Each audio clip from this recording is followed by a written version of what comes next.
Oh, I deleted the video where I was like, I'm doing this now.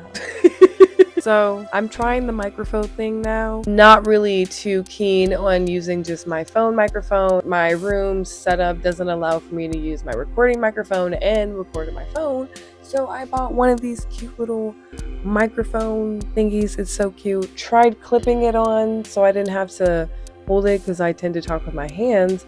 But it seems that the best quality of sound is when you talk in the center like this. So I'm gonna try and focus on talking in the center of the mic, and hopefully this thing breaks out. In today's episode, we'll be reviewing Abigail. Radio Silence is back, and this time with an original vampire story. A ballerina vampire. In this film, a group of random criminals are hired to kidnap a 12-year-old girl with the task of holding her ransom in order to extort her mysterious yet presumably very wealthy father for money. After only a few hours into the night, the crew discovers that the little ballerina they capture is also a bloodthirsty vampire, and now they must survive the very person that they've captured. So this movie is like a vampire slasher, dark comedy with some emotional beats. Since the trailer revealed what seemed like most of the key plot points of this movie, I honestly didn't expect to love it. I didn't expect to hate it, but I just expected to be only okay on it.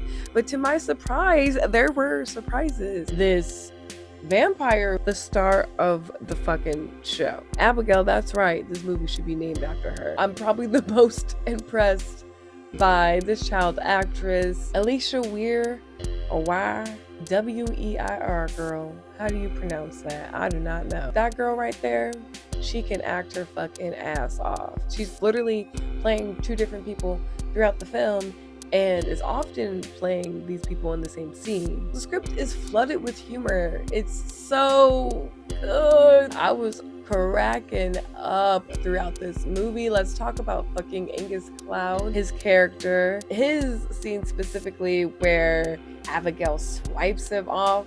Bitch, when he tries to post up with the rat, so fucking funny to me. And of course, because Radio Silence knows how to make a good film, there's exposition that doesn't bog down the script. It's like sprinkled throughout, just giving us enough to make it more of an interesting vampire story about Abigail and her relationship with her dad. She's able to connect with one of the crime people, Melissa Barrera's character, Joey, because she has a son. That, emotional relationship is what really pushes the film, and also ultimately love always wins, and that's how they were able to beat Dan Stevens' character. Probably the best performance. Like, I know Melissa, she's giving Final Girl and everything, but this man right here, when he walks in the room and Abigail's not wearing the blindfold, the second he walks in and he jumps like a cartoon character to hide his fucking face, I'm like, oh my fucking god. And then when he becomes his cool, sexy vampire, slick back, whatever, he's feeling out his like cocky ass power.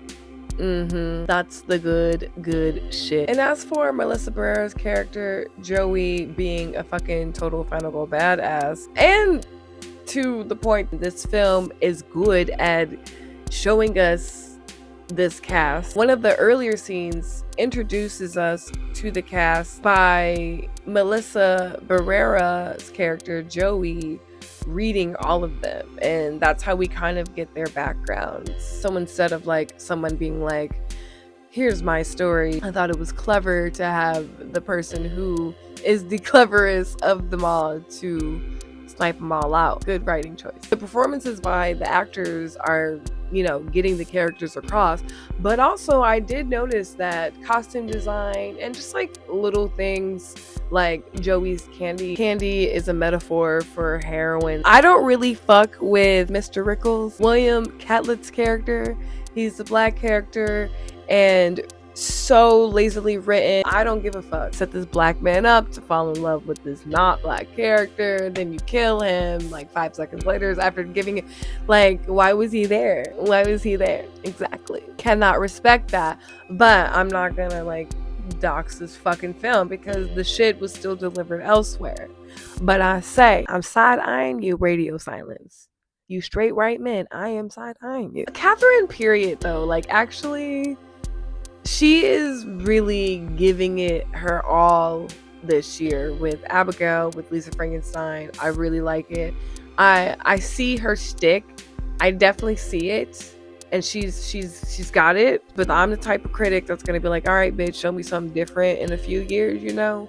So again, I'm gonna be side-eyeing her too, because we do not rest on mediocrity here. No, we do not. But right now, totally fucking giving. The scene where she turns, I was so happy that they brought into this movie people turning into fucking vampires. Let's fucking start there. On that, Catherine Newton, when she turns, love that scene. My favorite scene in this movie, favorite scene that I've seen in a horror movie in a minute. It was so 80s zombie horror, down to the dance number. There's a movie I have in mind. I cannot remember. Night of the Demons, maybe is the name of it. Demons of the Night, something like that. 80s horror.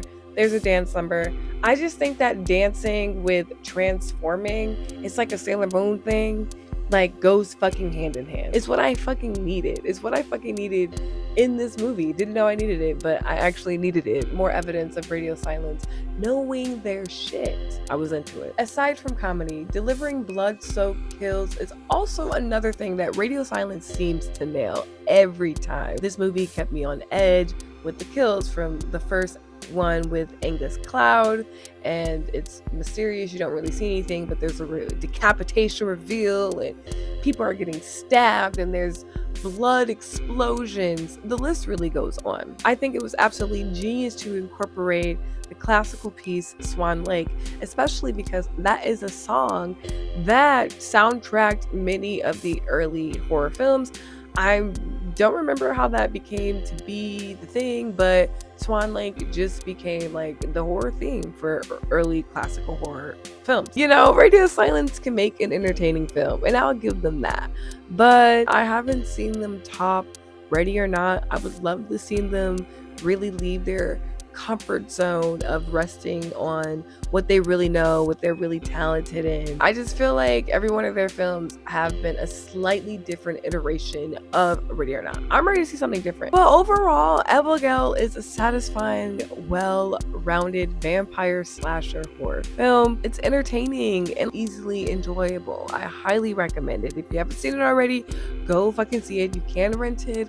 It's like $20, which if you and all your friends pitch in, it's like, could be $5 a piece, as long as you have like enough friends. If not, you can always just find people, maybe your family. Thanks for watching this video. If you liked it, give it a thumbs up and be sure to subscribe to my channel. You can always hit the bell to be notified whenever I release new content. Follow me on social media. I am on Instagram at Ghosdee _, Twitter at Ghosdee, and Letterboxd at Ghosdee. I'll see you guys in the next episode.